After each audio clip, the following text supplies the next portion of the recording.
Where did you get like the inspiration for these spells? How did they come to be? The spells I particularly wanted them to be, most of them to be kind of funny, Yeah. and play off the mechanics of like childhood games or just things I thought would be like really terrible to do to someone. Yeah. But most of them were, and I do this sometimes with items. Sometimes I'll imagine a character in my head Uh-huh. and then ask myself what items, or in this case, spells, would fit a character of that archetype. So Okay.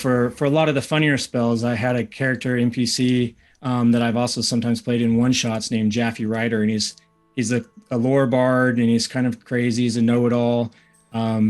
He usually, even after somebody uses an inspiration dice, he uses it as like, you know, says something as they're using it, like "I told you to choke up on your sword. I told you to do this."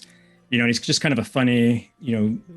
alcoholic bard kind of guy. Yeah. And I was like, well, what spells would be fun for him? You know, what can I reflavor, reskin, and then what spells would just be kind of fun for him to use? So Yeah. that's how a lot of the items come up too. I'm like, well, what if I made, a really edgy rogue, that followed the Raven Queen or something? What Yeah. would they use?